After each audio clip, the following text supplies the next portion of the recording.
صلو علی الحبیب صلی اللہ تعالی علی محمد نیت المؤمن خیر من عملہ، مسلمان کی نیت اس کے عمل سے بہتر ہے۔ اللہ عز و جل کی رضا پانے اور ثواب کمانے کی غرض سے سلسلہ دیکھنے سے پہلے اچھی اچھی نیتیں فرما لیجئے۔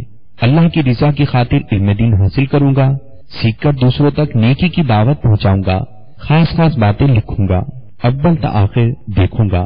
صلو علی الحبیب صلی اللہ تعالی علی محمد۔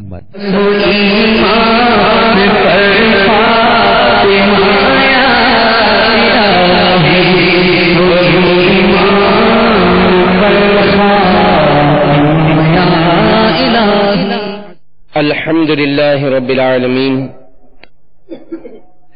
الصلاة والسلام علی سید المرسلین، اما بعد فاعوذ باللہ من الشیطان الرجیم، بسم اللہ الرحمن الرحیم۔ الصلاة والسلام علیک یا رسول اللہ وعلی آلک واصحابک یا حبیب اللہ۔ الصلاة والسلام علیک یا نبی اللہ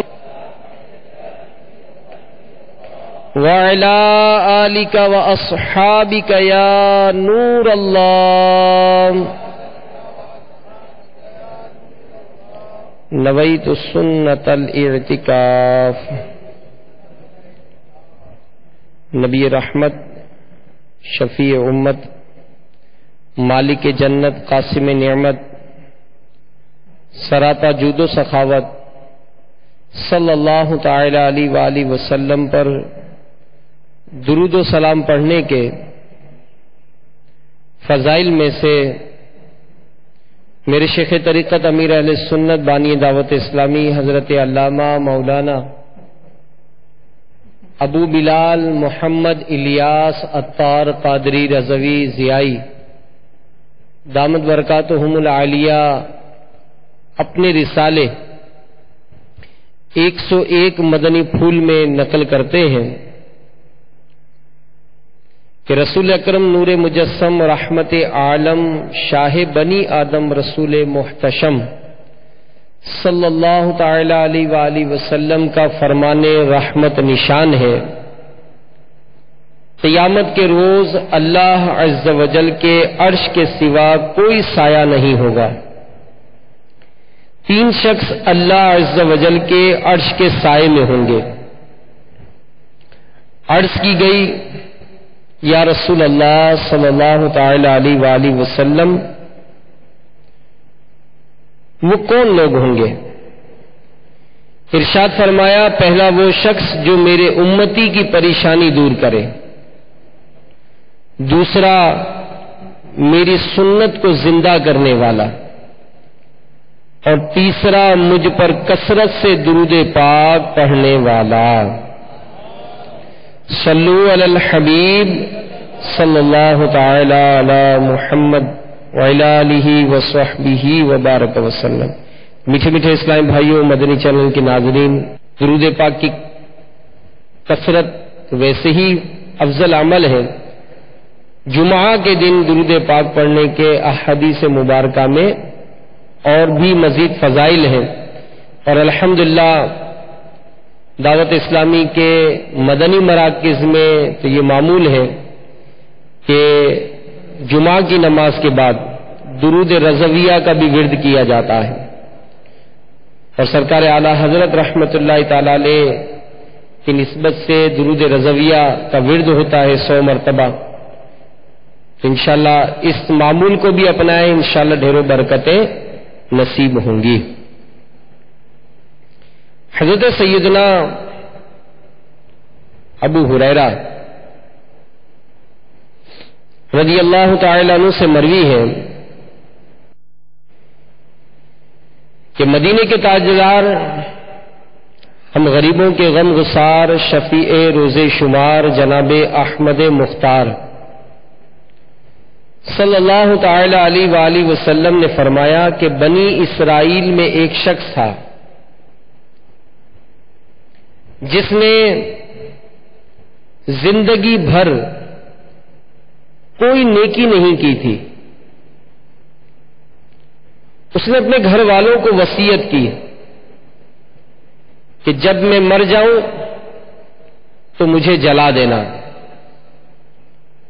اور میری آدھی راکھ جنگل میں اڑا دینا، جبکہ آدھی دریا کے سپرد کر دینا۔ رب تعالی کی قسم،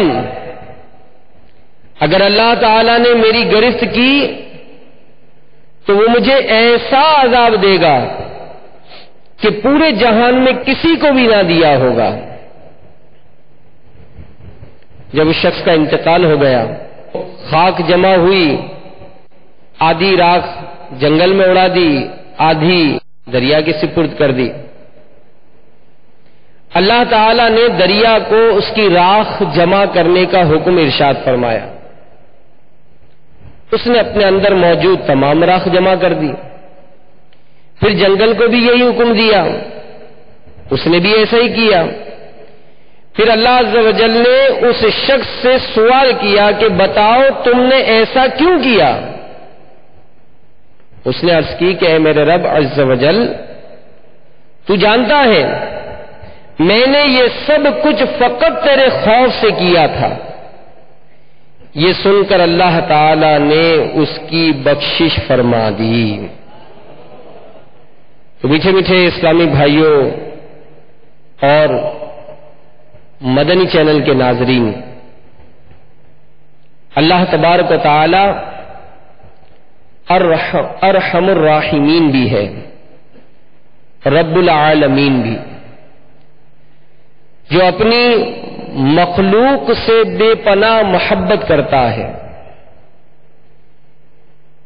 یہ ہمارا قصور ہے، ہماری غلطی ہے کہ ہم اس کے حکم کی نافرمانی کر کے خود اسے غیظ و غضب کی دعوت دیتے ہیں۔ تاہم مومن تو وہ ہے جو ہر حال میں اس کے حضور عاجزی و انکساری کرتا ہے، رحمت و برکت، احسان و انعام، فضل و کرم کی امیدیں اسی سے وابستہ رکھتا ہے۔ اور قرآن پاک میں بار بار اللہ تبارک و تعالی نے اپنی ذات سے لطف و کرم کی امیدیں باندھنے کی تاکید فرمائی ہے۔ چنانچہ قرآن پاک کی سورۃ الزمر پارہ 12 آیت نمبر 53 میں ارشاد ہوتا ہے، قل یا عبادی الذین اسرفوا علی انفسهم لا تقنطوا من رحمت اللہ ان اللہ یغفر الذنوب جمیعا انہ هو الغفور الرحیم۔ میرے آقا امام اہل سنت مجدد دین و ملت، پروانہ شمع رسالت، امام عشق و محبت، مولانا شاہ امام احمد رضا خان علیہ رحمت الرحمان، اس کا ترجمہ کچھ یوں کرتے ہیں، تم فرماؤ اے میرے وہ بندو جنہوں نے اپنی جانوں پر زیادتی کی، اللہ کی رحمت سے نا امید نہ ہو، بے شک اللہ سب گناہ بخش دیتا ہے، بے شک وہی بخشنے والا مہربان ہے۔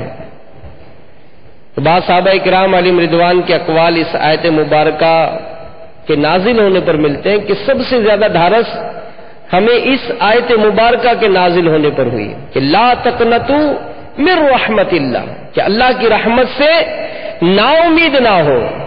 تو میرے میٹھے میٹھے اسلامی بھائیوں، اللہ کی رحمت یہ بہت بڑی ہے۔ بندہ جب بھی اس کی بارگاہ میں رجوع کرتا ہے، توبہ و استغفار کرتا ہے، اس کی رحمت جوش میں آ جاتی ہے۔ یہ اسی کی رحمت کا صدقہ ہے جو بخشش و مغفرت کے بہانے عطا کیے جاتے ہیں. رمضان کا مہینہ آتا ہے، روزانہ افطار کے وقت لاکھوں گناہ گاروں کی بخشش ہوتی ہے. تو جناب جیسے ہی شب جمعہ شروع ہوتا ہے، ہر لمحے میں لاکھوں لاکھ گناہ گاروں کو بخشا جا رہا ہے. پھر جیسے ہی رمضان کی آخری رات آتی ہے تو جتنا پورے مہینے میں بخشے گئے اس ایک رات میں بخشی دیے جاتے ہیں. تو اللہ تبارک و تعالیٰ کی رحمت سے کس قدر امیدیں وابستہ ہیں کہ بعض اقوال اس طرح ملتے ہیں کہ اللہ تعالیٰ کو اگر اس امت پر عذاب نازل کرنا ہوتا تو انہیں ماہ رمضان المبارک اور سورہ اخلاص عطا نہ فرماتا. تو یہ بخشش و مغفرت کے بہانے ہیں کہ جو شب جمعہ عطا کیا، روزے جمعہ عطا کیا، اور رجب کا مہینہ عطا کیا تو شعبان کا مہینہ عطا کیا، شب عید الفطر عطا کی، شب رجب المرجب عطا کی کہ فرشتے ندا دیتے ہیں کہ ہے کوئی مغفرت کا طلبگار کہ اسے مغفرت عطا کی جائے، ہے کوئی گناہوں پر نادم کہ اس کے گناہوں کو معاف کیا جائے. لیکن میرے میٹھے میٹھے اسلامی بھائیوں، ہم دیکھیں کہ ہم سعادت مند بن کر ان رحمتوں سے اپنا حصہ حاصل کر رہے ہیں، یہ غفلت کی چادر تانے اوڑے ہوئے ہیں. لگا تکیا گناہوں کا پڑا دن رات سوتا ہوں، لگا تکیا گناہوں کا پڑا دن رات سوتا ہوں، مجھے اب خواب غفلت سے جگا دو یا رسول اللہ. تو ہم غور کریں اور سوچیں کہ اپنی زندگی میں ہم نے کتنے ماہ رجب آئے گزر گئے، شعبان المعظم کے مہینے آئے گزر گئے، رمضان المبارک کے مہینے آئے گزر گئے، بخششیں عطا ہوتی رہی، رحمتوں کا نزول ہوتا رہا. ہم سعادت مند بنے یا نہیں بنے؟ تو آئیے سعادت مند بننے کا نسخہ بھی سن لیتے ہیں کہ حضرت سیدنا عبداللہ بن عمرو بن عاص رضی اللہ تعالی عنہ کا ارشاد سعادت بنیاد ہے. 5 عادتیں ایسی ہیں کہ کوئی انہیں اختیار کر لے تو دنیا اور آخرت میں سعادت مند ہو جائے. 5 عادتیں اختیار کرنی ہیں. یہ عادتیں اختیار کرنا کوئی بڑا عمل نہیں ہے، توجہ کی ضرورت ہوگی. پہلا، وقتاً فوقتاً لا الہ الا اللہ محمد رسول اللہ صلی اللہ علیہ وآلہ وسلم کہتا رہے. یہ سعادت مند بننے کا نسخہ ہے. امیر اہل سنت کو دیکھا گیا کہ جب کبھی اکثر دیکھا گیا کہ بیٹھتے ہیں کلمہ شریف کا ورد کر رہے ہیں. اب اٹھتے ہم بھی ہیں، اٹھ رہے ہیں ہم بھی، لیکن اٹھتے اٹھتے کلمہ شریف کا ورد کرتے رہیں، چلتے چلتے وقتاً فوقتاً کلمہ شریف کا ورد کریں. نمبر 2، جب کسی مصیبت میں مبتلا ہو، مثلا بیمار ہو یا نقصان ہو جائے یا پریشانی کی خبر سنیں تو انا للہ و انا الیہ راجعون اور لا حول ولا قوت الا باللہ العلی العظیم یہ پڑھ لیں. اب ہم کہنے تو یاد ہی نہیں ہے، تو یہ یاد کرنے کے لیے دعوت اسلامی کے مدنی قافلے میں سفر کیجیے. یہی دعائیں ہیں کہ روزمرہ کے معاملات میں ہیں. اب پڑھنے سے سعادت مند ہو رہا ہے تو کیوں نہ مدنی قافلے میں سفر کر کے ہی کلمہ شریف اور اس طرح کے مخصوص دعائیں یہ یاد کرنے کا معمول بنا لیں. نمبر 3، جب بھی نعمت ملے تو شکرانے میں الحمدللہ رب العالمین کہے. کتنا آسان ہے. جب کسی جائز کام کا آغاز کرے تو بسم اللہ الرحمن الرحیم پڑھے. اور نمبر 5، جب گناہ کر بیٹھے تو یوں کہے استغفر اللہ العظیم واتوب الیہ، یعنی میں عظمت والے اللہ عز و جل سے مغفرت طلب کرتے ہوئے اس کی طرف توبہ کرتا ہوں. تو مفسر شہیر حکیم الامت مفتی احمد یار خان علیہ رحمت الحنان فرماتے ہیں کہ اللہ تبارک و تعالی نے بسم اللہ الرحمن الرحیم میں اپنی اسم ذات کے ساتھ رحمت کی 2 صفات کا بیان فرمایا ہے، یعنی رحمان الرحیم فرمایا ہے، کیونکہ اللہ عز و جل کے نام مبارک میں ہیبت تھی اور رحمان اور رحیم میں رحمت. اللہ عز و جل کا نام سن کر نیک بندوں کو بھی کچھ عرض کرنے کی جرت نہ ہوتی تھی، لیکن رحمان اور رحیم سن کر ہر مجرم و خطا کار کو بھی عرض کرنے کی ہمت پڑی، اور حقیقت بھی یہی ہے سبحان اللہ کہ اس کے جلال کے سامنے کون دم مار سکتا ہے، اور اس کے ظہور جمال کے وقت ہر کوئی ناز کر سکتا ہے۔ تو اللہ کی رحمت بہت بڑی ہے۔ تو تفسیر کبیر شریف میں اس کے تحت ایک بڑی عجیب حکایت بھی نقل کی گئی ہے کہ ایک سائل ایک بہت بڑے مالدار کے عظیم الشان دروازے پر آیا اور کچھ سوال کیا۔ مکان میں سے بہت سی معمولی سی چیز یہ اس کو دی گئی،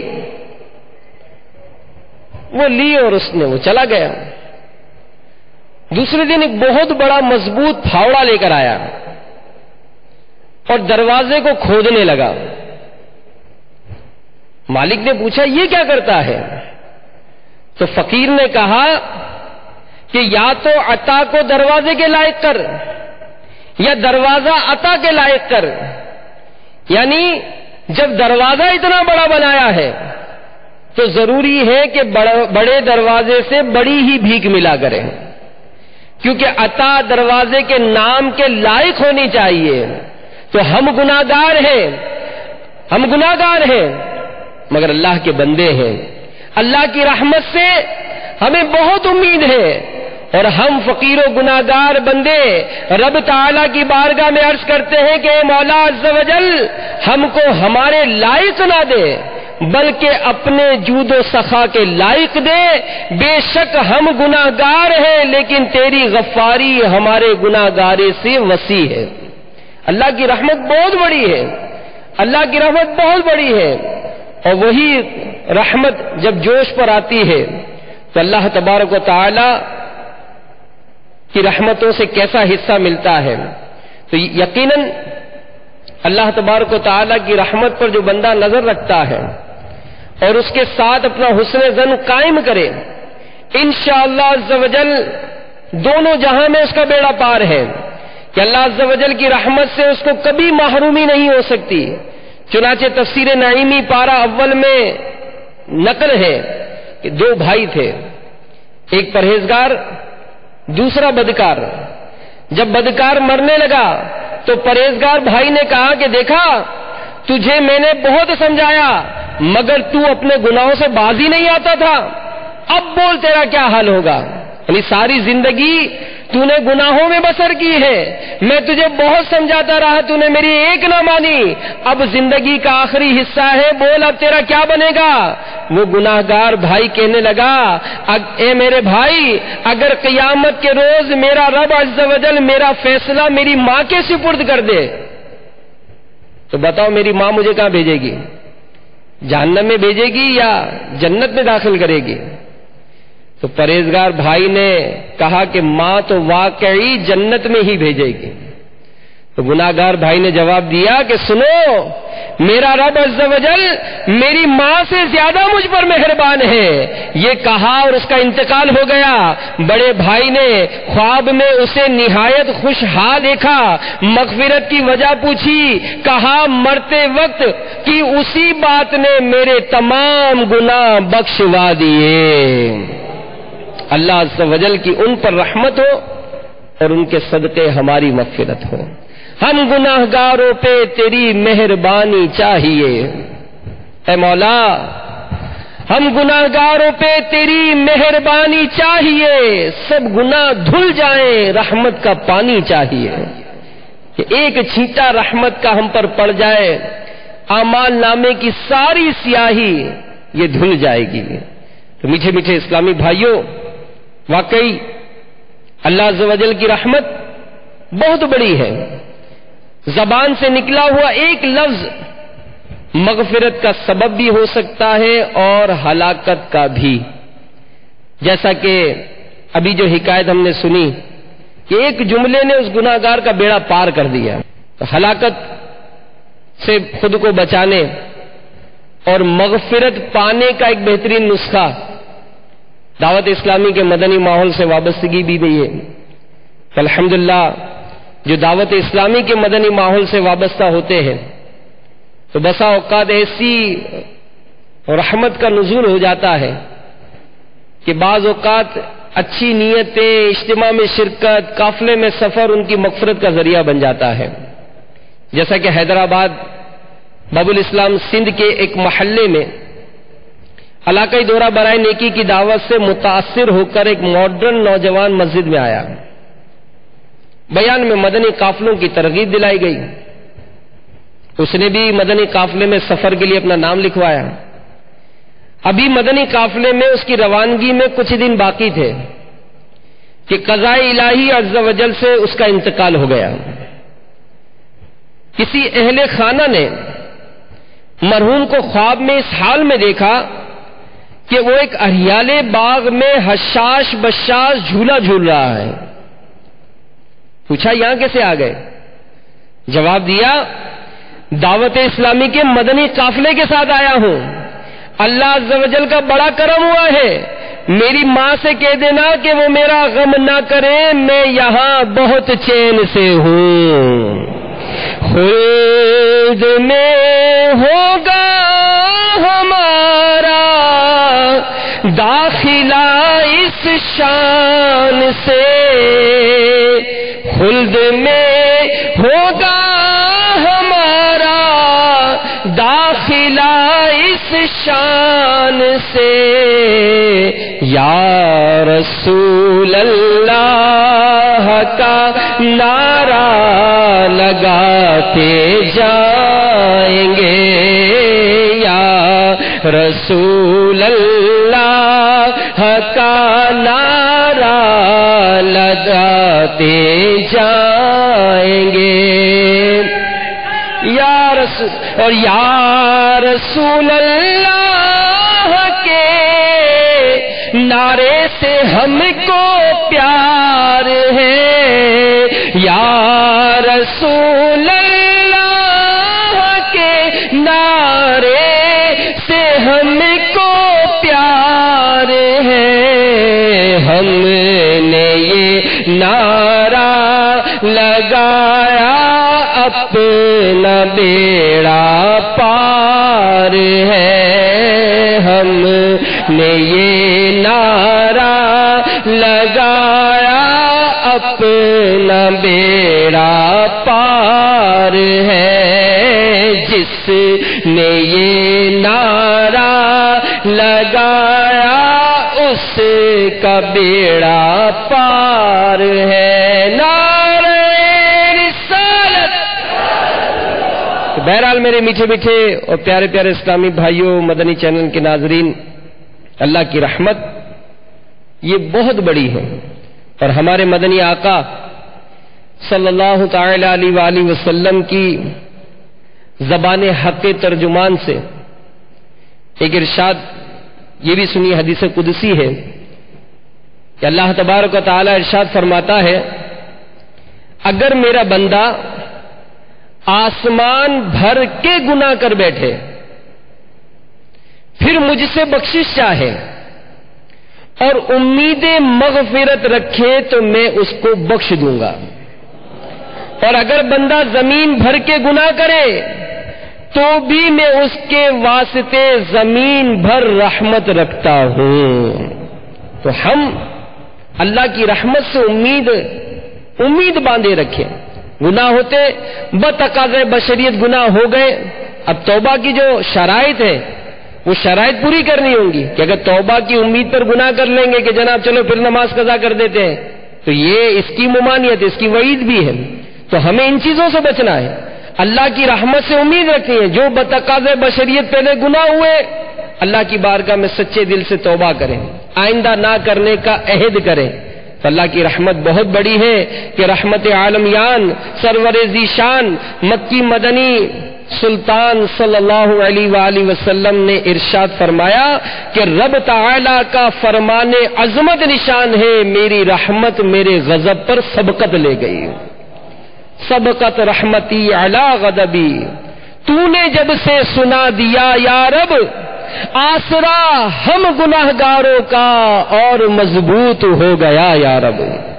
اللہ کی رحمت بہت وسیع ہے۔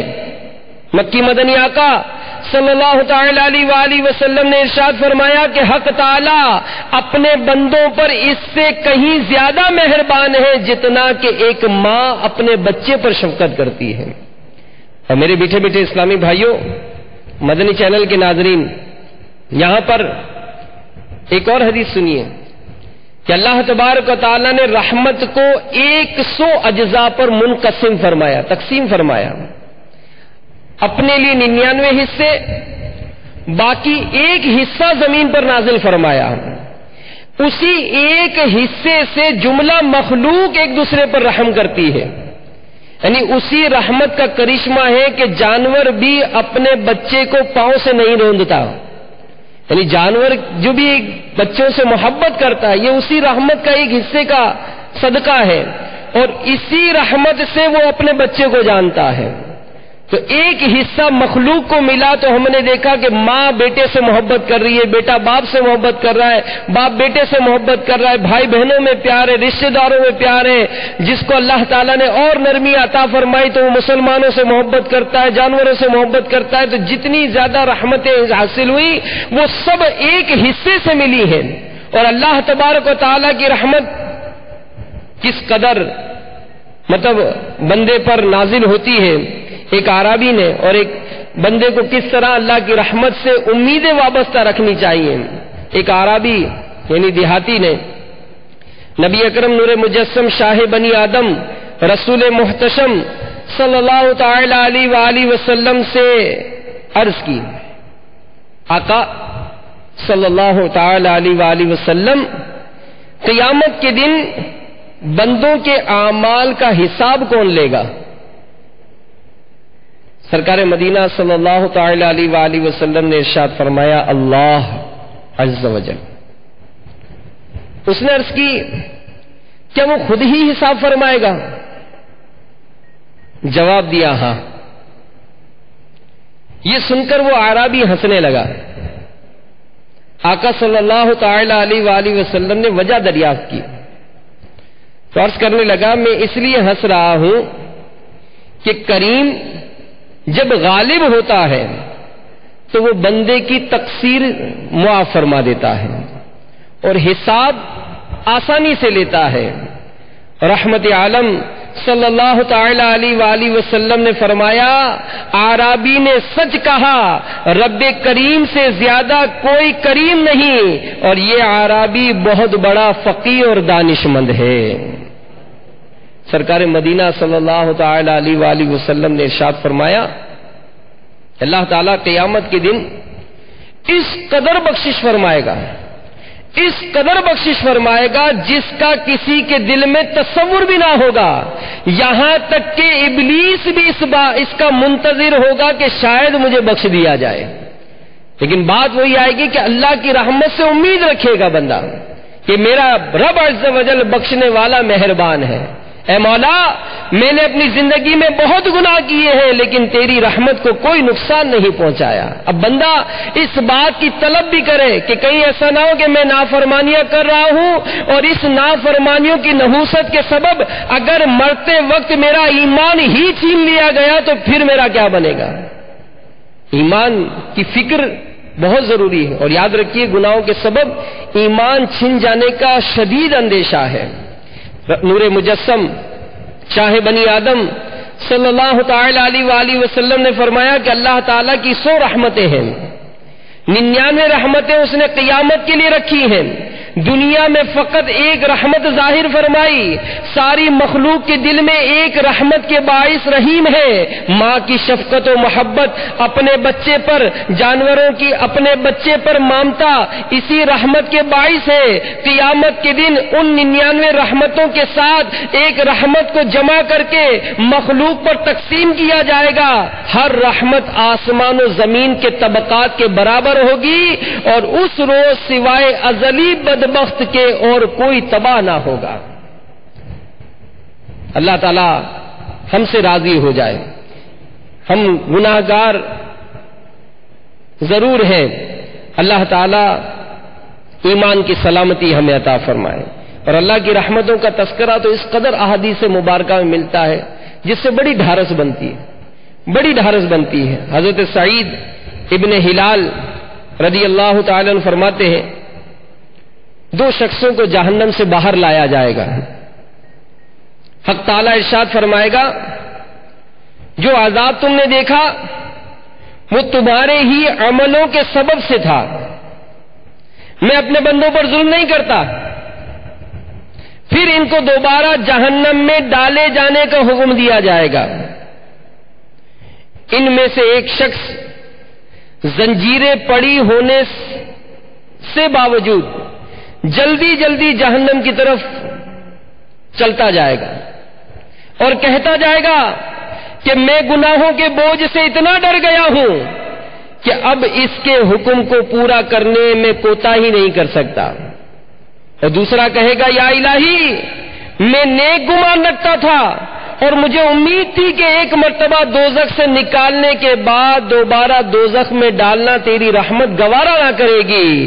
اللہ تعالیٰ کی رحمت جوش میں آئے گی اور ان دونوں کو جنت میں داخلے کا حکم ارشاد ہو جائے گا۔ اللہ کی رحمت بہت بڑی ہے، لیکن یہاں یاد رکھیے گا کہ خوف بھی ہونا چاہیے، ڈرنا بھی چاہیے کہ کہیں ایسا نہ ہو اللہ تعالیٰ ہم سے ناراض ہو گیا تو پھر پکڑ بھی سخت ہوگی۔ اور روایات میں اس طرح کے بے شمار واقعات ملتے ہیں کہ جن سے رب اللہ تعالیٰ کی پکڑ سے بھی ڈرایا گیا۔ امیر المومنین حضرت سیدنا عمر فاروق اعظم رضی اللہ تعالیٰ عنہ جو قطعی جنتی ہیں، قطعی جنتی ہے، سرکار صلی اللہ تعالی علیہ وآلہ وسلم نے دنیا میں ہی بشارت عطا فرمائی کہ اے عمر آپ جنتی ہیں، لیکن آپ خوف اور امید کے مابین کیسی پیاری آپ کی مدنی سوچ تھی۔ فرماتے ہیں اگر آواز دی جائے کہ ایک شخص کے سوا سب جہنم میں چلے جائیں، اگر آواز دی جائے کہ ایک شخص کے سوا سب جہنم میں چلے جائیں تو مجھے امید ہے کہ وہ جہنم میں نہ جانے والا شخص میں ہوں گا۔ اور اگر اعلان کیا جائے کہ ایک آدمی کے علاوہ سب جنت میں داخل ہو جائیں تو مجھے خوف ہے کہ کہیں وہ جنت میں داخلے سے محروم رہ جانے والا میں نہ ہوں۔ تو خوف رکھنا ہے، جیسا کہ امیر علیہ سنت نے یہی فیضان مدینہ میں بیان فرمایا، ایک بڑی پیاری مثال دی کہ اگر کسی کے ہاتھ میں ریوالور ہو اور بھرے مجمع میں وہ ریوالور تان کر پبلک کے سامنے کہے کہ اس میں صرف ایک گولی ہے، میں ایک ہی فائر کروں گا اور ایک ہی کو لگے گی، تو کیا خیال ہے؟ بے فکر ہو جائیں گے سب؟ کوئی بے فکر تو نہیں ہوگا، کوئی سب ڈریں گے کہ یار بھلے ہے ہزاروں کا مجمع، گولی ایک ہی ہے اور ایک گولی جو چلے تو جناب وہ ایک ہی کو لگنی ہے، لیکن ڈر سب کو ہوگا کہ پتہ نہیں وہ گولی مجھے لگ جائے تو بھگدڑ مچ جائے گی۔ اسی طرح اگر آپ کو ایک بہترین بریانی کی پلیٹ دی جائے اور کہا جائے کہ یہ خوبصورت گرما گرم بریانی آپ کے لیے حاضر ہے، لیکن اس میں جو 1 درہم کا جو حصہ ہے، ایک مختصر سے حصے میں زہر ملا ہوا ہے، ذرا احتیاط سے کھائیے گا، کیا خیال ہے؟ احتیاط ہوگی نا ہماری، یار کہیں ادھر سے نہ آ جائے کہ ادھر سے نہ آ جائے۔ تو یہ چیزیں میرے میٹھے میٹھے اسلام بھائیوں ہم اپنی زندگی میں نافذ کرنے کی کوشش کریں کہ اللہ تبارک و تعالی کی رحمت بہت بڑی ہے، لیکن رب تعالی جس سے ناراض ہوا تو پھر ہم نے روایات سنی بھی ہیں کہ ان کی ذلت اور رسوائی ان کا مقدر بنا دی گئی ہے۔ تو ایسے افعال بھی کیے جائیں کہ جن سے رحمتوں کا نزول زیادہ ہوتا ہے۔ رسول اللہ صلی اللہ تعالی علیہ وآلہ وسلم نے ارشاد فرمایا جو شخص پہلے سلام کرے وہ رحمت الہی کا زیادہ مستحق ہے۔ موقع کتنا ملتا ہے سلام کرنے کا کہ ہم پہل کر سکتے ہیں، لیکن سلام میں بھی پہل نہیں ہوتی ہے، بعض اوقات سلام کرتے ہیں تو جواب بھی نہیں دیا جاتا ہے۔ تو ہم ان رحمتوں کے نزول کے وقت کس قدر کوتاہیاں کرتے ہیں۔ ایک اور روایت سنیے، رسول اکرم نور مجسم شاہ بنی آدم رسول محتشم صلی اللہ تعالی علیہ وآلہ وسلم نے ارشاد فرمایا کہ جو بندہ نماز میں ہے اللہ عز و جل کی رحمت خاصہ اس کی طرف متوجہ رہتی ہے، جب تک ادھر ادھر نہ دیکھے، جب اس نے اپنا منہ پھیرا اس کی رحمت بھی پھر جاتی ہے۔ ایک اور روایت سنیے، رسول اللہ صلی اللہ تعالی علیہ وآلہ وسلم نے ارشاد فرمایا جب آدمی نماز کو کھڑا ہوتا ہے اللہ عز و جل اپنی خاص رحمت کے ساتھ اس کی طرف متوجہ ہوتا ہے، اور جب ادھر ادھر دیکھتا ہے فرماتا ہے اے ابن آدم کس کی طرف التفات کرتا ہے؟ کیا مجھ سے کوئی بہتر ہے جس کی طرف التفات کرتا ہے؟ پھر جب دوبارہ التفات کرتا ہے ایسا ہی فرماتا ہے، پھر جب تیسری بار التفات کرتا ہے اللہ عز و جل اپنی اس خاص رحمت کو اس سے پھیر لیتا ہے۔ امیر علیہ سنت نے مدنی انعام عطا فرمایا کہ نماز اور دعا میں خشوع لایا جائے، توجہ رکھی جائے کہ ہم کس کی بارگاہ میں حاضر ہیں۔ جب دنیاوی کسی بڑے افسر کے آگے حاضر ہوتے ہیں بہت توجہ سے، کپڑے بھی تو جناب اپنا اٹھنا کھڑا ہونا بہت محتاط ہو کر کھڑے ہوتے ہیں، لیکن جب نماز میں ہوتے تو ہمارا عالم کیا ہوتا ہے؟ دعا کرتے ہیں تو دعا کرتے وقت ہماری توجہ کہاں ہوتی ہے؟ کبھی کاروبار میں لگی ہوئی ہوتی ہے، کبھی دیگر معاملات میں ہوتی ہے، پھر شکوہ کرتے ہیں کہ ہماری دعا قبول نہیں ہوتی۔ تو بہرحال میرے میٹھے میٹھے اسلامی بھائیوں، اللہ کی رحمت سے امیدیں وابستہ رکھیں، اور اللہ تبارک و تعالی سے نا امیدی یہ عظیم مصیبت ہے۔ جی ہاں، اور یہ بھی اللہ عز و جل کا فضل و کرم ہے کہ بندے کو سکرات سے پہلے توبہ کرنے کا موقع بخشتا ہے، یہاں تک کہ بندہ اگر نزع روح سے تھوڑا پہلے بھی توبہ کرے تو اس کی توبہ قبول ہو جائے گی۔ تو میرے میٹھے میٹھے اسلامی بھائیوں، اللہ تعالیٰ کی رحمتیں پانے کے لیے اپنے آپ کو نیکی کے کاموں میں مصروف رکھیں۔ یہ نہ دیکھیں کہ جناب یہ تو چھوٹا سا عمل ہے اور میں تو جناب نوافل بھی پڑھتا ہوں، میں تو جناب رجب کے بھی روزے رکھ رہا ہوں، شعبان کے بھی روزے رکھ رہا ہوں، اور جناب میں تو خوب تلاوت کرتا ہوں، اور جناب میں تو اتنے حج کیے، اتنے عمرے کیے، اتنا صدقہ و خیرات زکوٰۃ دے رہا ہوں۔ یہ نیکیاں ہیں، لیکن نہ جانے اللہ تعالیٰ کون سی نیکی پسند فرما لے۔ حضرت سیدنا منصور بن زکی رضی اللہ تعالیٰ عنہ جب مرض الموت میں مبتلا ہوئے تو رونے لگے،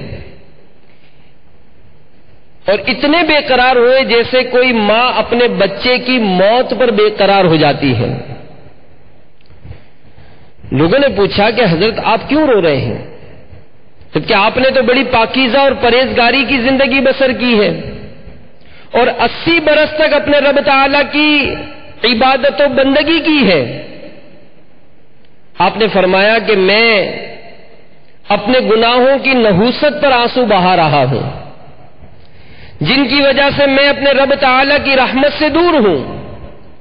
یہ فرما کر آپ دوبارہ رونے لگے، پھر کچھ دیر بعد اپنے بیٹے سے مخاطب ہو کر فرمایا میرے بیٹے میرا چہرہ قبلے کی طرف پھیر دو۔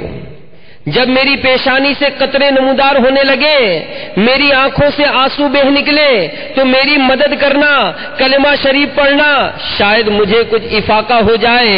میرے مرنے کے بعد جب مجھے دفن کر دو، میری قبر پر مٹی ڈال چکو تو وہاں سے روانہ ہونے میں جلدی نہ کرنا، بلکہ میری تربت کے سرہانے کھڑے ہو کر لا الہ الا اللہ محمد الرسول اللہ صلی اللہ تعالی علیہ وآلہ وسلم پڑھنا، کہ اس سے مجھے منکر نکیر کے سوالات کے جوابات دینے میں آسانی ہو سکتی ہے۔ اس کے بعد ہاتھ اٹھا کر دعا کرنا، اے مالک و مولا یہ تیرا بندہ ہے، اس نے جو گناہ کیے سو کیے، اگر تو اسے عذاب دے یہ اسی کا حقدار ہے، اور اگر تو اسے معاف کر دے تو یہ تیرے شایان شان ہے۔ پھر مجھے الوداع کہتے ہوئے واپس پلٹ آنا۔ آپ کے انتقال کے بعد بیٹے نے آپ کی وصیت پر حرف بہ حرف عمل کیا۔ پھر اس نے دوسری رات خواب میں دیکھا اور پوچھا ابا جان کیا حال ہے؟ جواب دیا میرے بیٹے معاملہ تو اتنا مشکل اور اتنا سخت تھا کہ تو تصور بھی نہیں کر سکتا جب میں اپنے رب عز و جل کی بارگاہ میں حساب کے لیے کھڑا ہوا تو اس نے فرمایا میرے بندے بتا میرے لیے کیا کیا لائے ہو؟ میں نے عرض کی یا اللہ عز و جل 60 حج لایا ہوں۔ جواب ملا مجھے ان میں سے ایک بھی قبول نہیں۔ یہ سن کر مجھ پر لرزہ طاری ہو گیا۔ اللہ تعالیٰ نے پوچھا بتاؤ اور کیا لائے ہو؟ میں نے عرض کیا 1000 درہم کا صدقہ و خیرات۔ ارشاد فرمایا ان میں سے 1 درہم بھی مجھے قبول نہیں۔ میں نے کہا یا الہی پھر تو میں ہلاک ہو گیا، اب میری یہ تباہی و بربادی ہے۔ رب تعالی نے فرمایا کیا تجھے یاد ہے ایک مرتبہ تو اپنے گھر سے باہر کہیں جا رہا تھا، راستے میں تو نے ایک کانٹا دیکھا اور لوگوں کو اذیت سے محفوظ رکھنے کی نیت سے وہ کانٹا راستے سے ہٹا دیا تھا، میں نے تیرا وہی عمل قبول کیا اور اسی وجہ سے تیری بخشش فرما دی۔ کس کے در پر میں جاؤں گا مولا میرے مولا، کس کے در پر میں جاؤں گا مولا،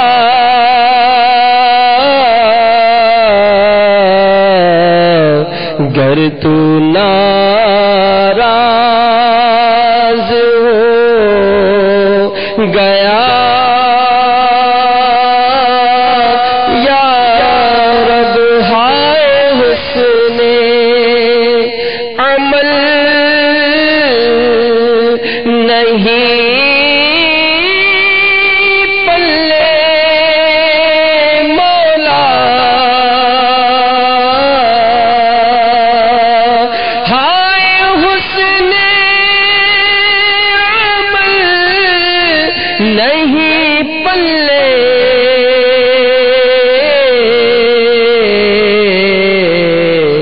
حشر میں میرا ہوگا کیا یا رب، سانپ لپٹے نہ میرے لاش سے مولا، سانپ لپٹے نہ میرے لاش سے،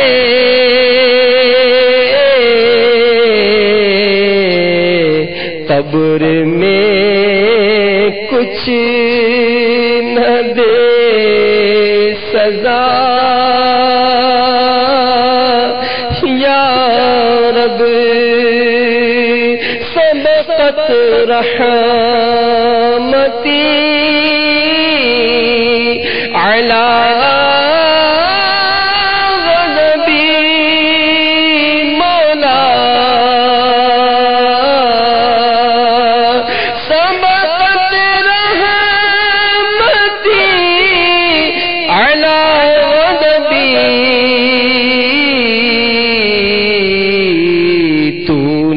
جب سے سنا دیا یا رب، آسرا ہمیں گناہگاروں کا،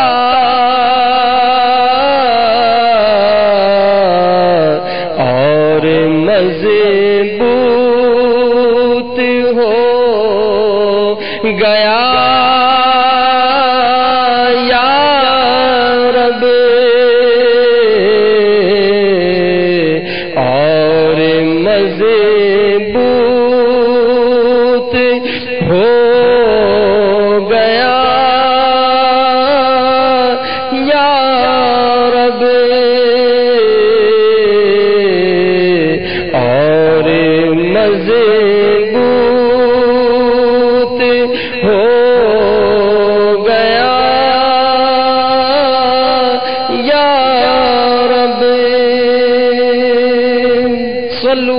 الحبیب.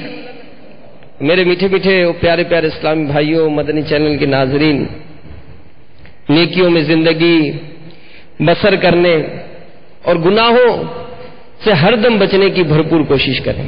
دعوت اسلامی کے مدنی ماحول سے وابستہ رہیں گے، مدنی قافلوں میں سفر کریں گے، مدنی انعامات پر عمل کریں گے، مدنی چینل دیکھتے رہیں گے، انشاءاللہ مدنی سوچ بنتی جائے گی، نیکیوں کرنے کا ذہن ملتا جائے گا. اور اگر گناہوں کا سلسلہ ہے، اور بالخصوص ہمارے معاشرے میں ایک اور بھی بڑی نحوست ہے کہ ذرا ذرا سی بات پر قطع تعلق کیا جاتا ہے، رشتہ داریاں توڑ دی جاتی ہیں.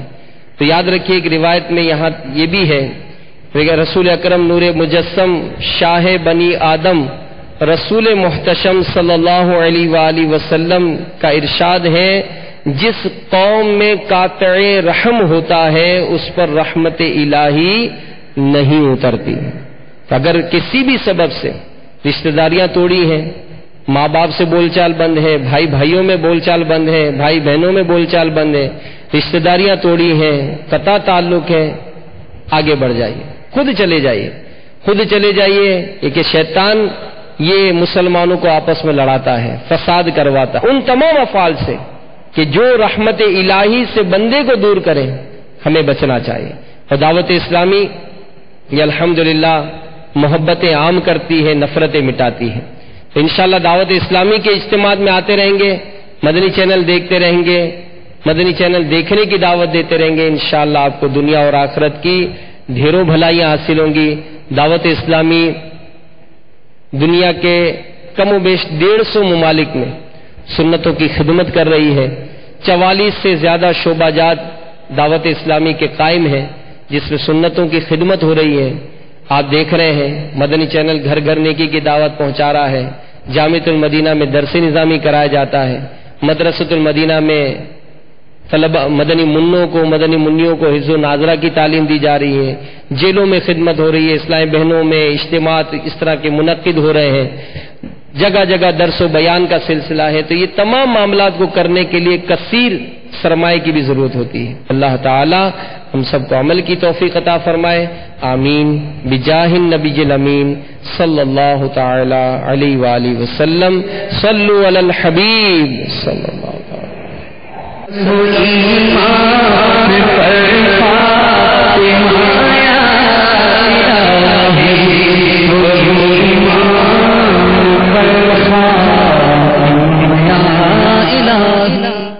صلو علی الحبیب صلی اللہ تعالی علی محمد. ابھی جو سلسلہ آپ نے ملاحظہ فرمایا اس کے بارے میں اپنے تاثرات اور مدنی مشورے 03012612 پر SMS یا feedback@madanichannel.tv پر میل کر سکتے ہیں.